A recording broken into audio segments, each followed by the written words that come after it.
yini strategy sa coach ukuthatha iMamelodi Sundowns ayibeke ku number 1 because abadlali bazitshengisile ukuthi abafuni ukuyiluza le game bayidraw kunzima ifikile iRichards Bay ayihloniphi umuntu ku PSL ayinendaba ukuthi ungakanani iza attacker idefend for 90 minutes.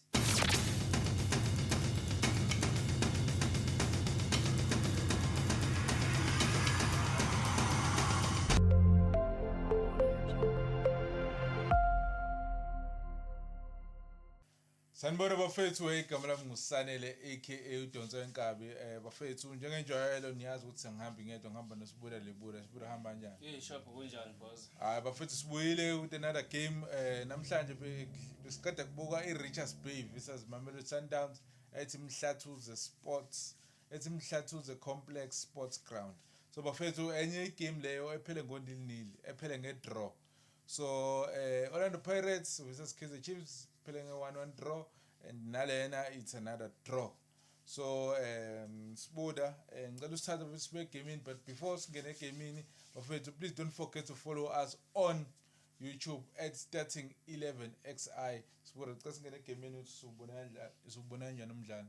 saphinde sabonana futhi again umdlalo weBetway Premiership showcase lisegazini on the blood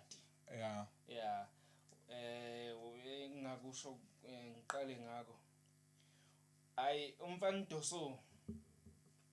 Doso lana coach weMamelodi Sundowns ngingakusho nje ukuthi akalethanga development football kwiSundowns mina ngingasho nje ukuthi lama games ewawina iSundowns kwiCAF kwileague kuumgqeqo wabadlali ukusebenza kanzima ukuyikhandla technical quality or technicality ka Cardoso maybe ngathi to teach iMamelodi Sundowns how to make ama offside trap planning opponent ukuthi these people badlala kanje fanele ngibastophe kanje ngibawine kanje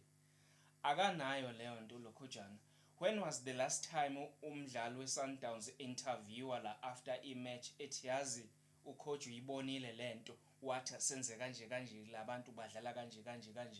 no today it was ama opponent asho njalo athi ucoach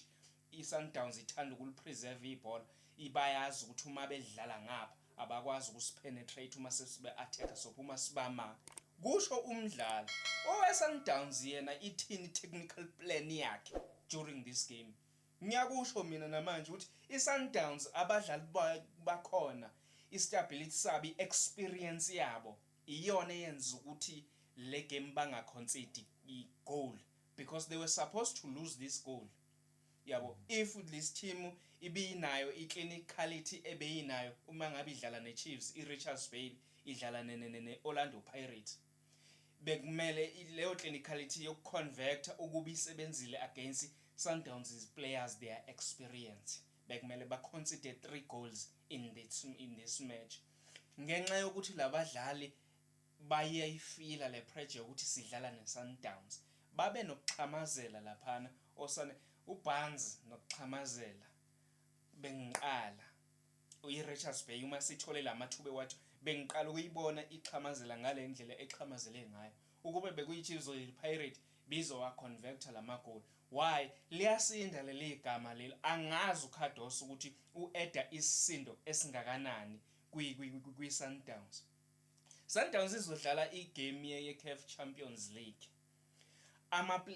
ama players eSundowns kakhulukazi idefense ihlezi igqilazo uCardoso azogqilazeka 90 minutes ngefinal yeCAF Champions League azogqilazeka lama player esebenzi play cause ucoach there is nothing that is bringing on the table for them against the opponent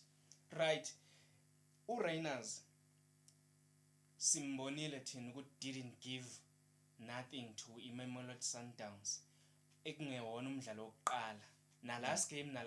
game ayikho impact uReiners abe nayo 45 minutes uyamkhipha uReiners ufaka uShalulile no uyamkhipha uReynolds ufaka ingubo zodwa umsabo Mothiba uyapho Mothiba mfethu yabo lento engishoyo ngifishilo first half ngithi la le game ifuna ukuntshontshwa kanjani ngithi first 45 minutes introduce umkwena ngiyamcela mkwena driver lama long range wakho labantu omcineka banzima balikhipha ibhola bakhanta ama attack no lokhujana no Barnes laphana ifike seyimvula ilokhuji Richards Bay yabo so manje uma ngabe ushaya ama square udeliver ama corner bayalikhipha lelo bhola balikhipha istrikers litholi kahle lelo bhola so funeka drive ama long range lezanywe uModiba nakhona yadla phezulu kwepapa yabo so if ungene exactly after 45 minutes umkwena angena ushalulile exactly after 45 minutes ushalulile got the opportunity alishaye kabuhlungu ibhola ubethena emakiwe but wayithola le opportunity engazange itholwe uReynolds engazange itholwe uMotiba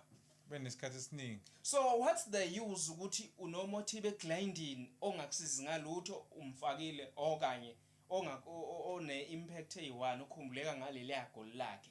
uMotiba nakhona i-team yasinamagoli amaningi yakora amagoli amaningi ngalelo langa so umenzane yini azoyenza against ilokhujana iRichards Bay number 2 into ephathekayo from Matthews njoba kudlala la ukuthi ukhiphe ipass wadlala up until kwa createka ichance ebeyigoal nothing when was the last time ebeyi-assist lana asikhuluma ngeRichards Bay not iOrbit College yabo you bring along the players abazolo be create ama chances up until kungena igoal angithi ufuna ukuthatha ileague ufuna ukubuyela ku number 1 yini strategy sa coach ukuthatha iMamelodi Sundowns ayibeke ku number 1 because abadlali bazitshengisile ukuthi abafuni ukuyiluza le game by draw kunzima ifikile iRichards Bay ayihloniphi umuntu ku PSL ayinendaba ukuthi ungakanani iza attacka idefend for 90 minutes ikumatch pound to pound mina kodwa ngeke ngimgxeke ucoach kanga amaphutha nje awenzile lama sub akhe but nabo abadlali abadlalanga ngalendlela eseqophelweni eliphezulu yabo uReynolds nje mangaka amathuba wayekile uReynolds igame negame this is why Hugo Broos ngeze emthathe eAmerica lo manje ushama offside amangaki even nales game lendluli ama offside methola iball uJaku kuyeba offside uJaku kuyaphambili mina angazi ngempela uReynolds inkinga ke game ukhona ushalulile engalimele uyibonile leya chance if ulithole kahle njengoba ethenile ubezobhala ushalulile ukuba uthola ichance enough ushalulile kule game ubezobhala buka ukuthi ube deliver ama cross kaningi kanjani ulokhujana uSaleng ngapha esidini if ngiwucoach ngimtshela ukuthi no Saleng be right uSaleng udeliver ama cross aerial wa deliver ama cross ahamba on the ground kukhona abadlali abawu4-5 abanga interceptor lelo ball lakwazi ukubadlula the only thing leya ball ukuthi lihlangane nomdlalo weMamelodi Sundowns likhale nethini so you bench again that person fanele kulimala umuntu ukuze kungene kodwa ufuna ukuyiwina le game against iRichards Bay egroundini layo but the credit for is to iRichards Bay plan yayisebenzile and mabe ngaqhubeka kanje I going to be a powerhouse like KZN so mina nje ngibashayela izandla iRichards Bay basebenzile labantu laba ubabona bejulukile ba attack counter attack ba defend so iSundowns iphelele ama plan so la kahle kahle bese kuyi team bese kuyi game ka coach la ukuthi yena uyiwina kanjani yabo bengitshela ukuthi umkwena naye uzoyisiza team ashaya ama long range but nje bengenile ngathi bekuthiwa relaxa asifuna ulimale ungenzi lutho nje like angibonanga nje impact samkwena because ubonile bebedlala lo block labantu the only way to kusuba lokhuni ukushaya kuze kushaya uModiba abantu abashaya into ebhekele eceleni no Matthews kushaya bona but nje I think I need to see more official leli yes that exactly another thing njengoba ubale uReynolds ukuthi performance ungena kwakhe ulokhujana as wena njengocoach angithi uyibukile igame, so why ungatshela umdlali ucela ama long range leya position ekushaye kuyo uLokhujana Modiba ngena kuyo le ibhola likufice kuleya position uzokwazi ukuthi udrive kahle yabo. If usale ngikwazile ukuthi okay asikaze ukudeliver icross azotshontsha ukukunika ukuphasela iground ball uzoliqhungela. 2 iya umtshele uAlend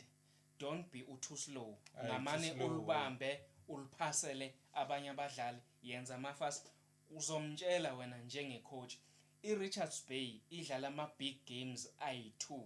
ayidliwanga, so when uyi-big game yesithathu what is your plan and strategy to defeat iRichards Bay? Because iRichards Bay iyayiplanela iChiefs, yayiplanela iPirates, yayiplanela iMamelodi Sundowns. When une-opportunity cause labantu abanzima kwileague badlale phambi kwabo 2 games yabo, uyazi ukuthi no mahala ngizokwenza kanjani nani. Well done vele ama-offside press ukuze ngikore ngikwazi ukudefenda fanele ngenze njani. You bring along Mothiba, then uthi ufuna ukureach. What is the goal of playing against iRichards Bay? Is to win against them. So uma ufaka Mothiba uzalikora yini uMothiba igoal against hluleke uRainers ufaka uMothiba uzokwenzani? Hi mfethu sizobona ngolesithathu sekudlala iMamelodi Sundowns, sekudlala iPolokwane City versus iMamelodi Sundowns, another away game eMamelodi Sundowns. Danke siyabonga.